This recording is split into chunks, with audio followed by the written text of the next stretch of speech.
Oh wait, is this a normal motorcycle or is this a... If it's a normal motorcycle, I gotta try it, man. It is. Get it, fam. Do it. Let's see if it's a two-seater. Oh, Hell yeah. shit. Find a nice little bump. Do If you know what the hold air space controls bar- are? Space bar and control. Oh! No!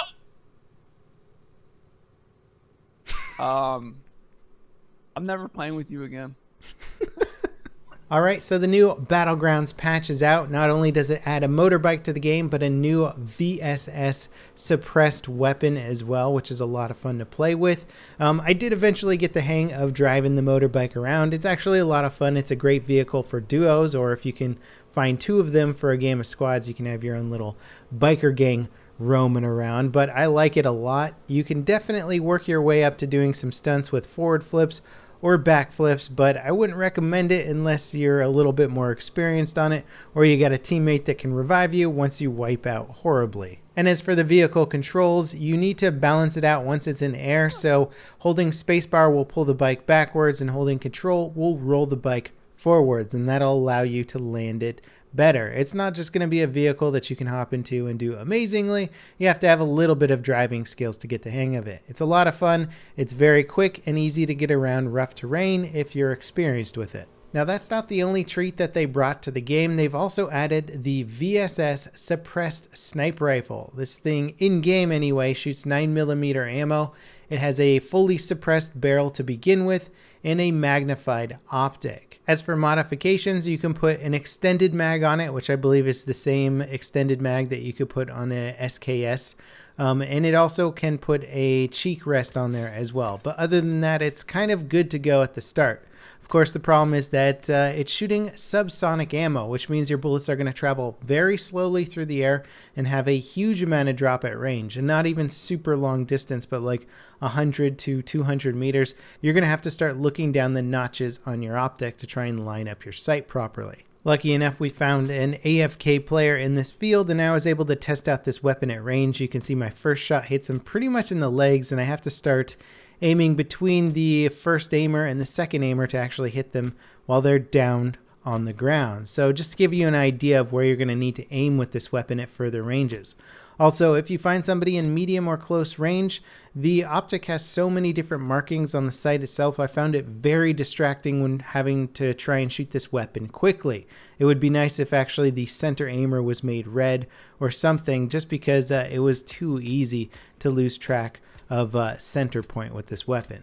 Now, as I mentioned before, it is using 9mm ammo in game, so if you're running a UMP build or an Uzi, you can just drop that weapon and switch over to the VSS and you'll have plenty of ammo. Some people are a little bit annoyed by this because in real life it's using 9x39 ammo, whereas the UMP and Uzi are using 9x19. The bullet difference is pretty substantial. In fact, the 9x39 looks closer to an AK round than 9mm.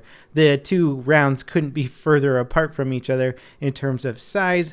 But however they want to do it in-game is fine with me, since they'd have to add an entirely new subset of ammo for this weapon. They could do it. I mean, the AWM has its own custom ammunition, but it might just get more annoying if the VSS had its own custom ammo, since you can find this weapon in the game world. It can also be found in the supply drops, but I have to say, if I found one in a supply drop, I'd be kind of annoyed, because this gun, as fun as it can be to use, just really isn't that great overall. If anything, its biggest benefit is its sound signature, and I don't know for sure that it's a much lower sound signature, as I don't know if I've heard another player firing this weapon in the game world, but if it's much harder to hear at a distance, then that actually could prove to be a fairly useful pestering weapon. It's going to be, again, really hard to hit somebody on the move with it, or if somebody gets behind cover, again, it's going to be really hard to win a firefight against them if they know your location. You'd be better off going up in a stand-up firefight with an assault rifle. You can see me going up against somebody at pretty close range here, and not only do I have a hard time hitting them because of the bullet speed,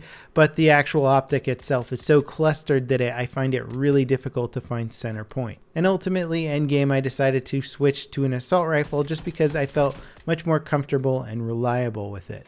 Now, in addition to the cool new items, there's also been a whole bunch of bug fixes, performance improvements, UI updates, and other really big gameplay changes that you should be aware of. First of all, there's been a whole bunch of client performance improvements. They've improved CPU usage for world level streaming. They've improved rendering performance of fences, of grass, of weapons and attachments seen at a distance. They've improved character animation performance and effect performance. So there's going to be a lot of performance improvements this time around. I can definitely tell I'm getting higher frames per second, but it also hasn't come without its own set of bugs. Unfortunately, the test server was crashing for me like crazy. I was crashing out of almost 50% of the games I played. Luckily, the crashes happened in the early game, so I wasn't too far into the rounds before they happened, but it was still annoying nonetheless. One of the biggest improvements to the actual combat gameplay is they've added a new scope rendering method that's called parallax free, allowing for greater aiming precision. Now, if you've been using stuff like the ACOG and thought that, you know what, I was aiming perfectly on target a lot, and for whatever reason, my shots were missing, well, that might not just be netcode related. A lot of that might have to do with the way that they previously rendered scopes, making them somewhat or greatly inaccurate at certain times. So this new rendering method has resulted in a lot more accuracy from just aiming on target, which is great. A lot less frustration in the gunplay. A nice change for the game is they've also reduced the moving speed of the two final play zones so that there can be some better engagement during the end game. I approve of this. I certainly would hate for the last players of the game to actually die from the circle. And oddly enough, that actually happened in one of the games we were playing, and we won by default. The minimap now always has a dotted line basically showing you where to go to get to the next play zone. This is really nice since a lot of people would just use their markers to get them in the right direction, sometimes bringing up the map mid-combat or during a time where somebody's sneaking up on you could get you killed, so now you'll never really need to mark the next play zone again.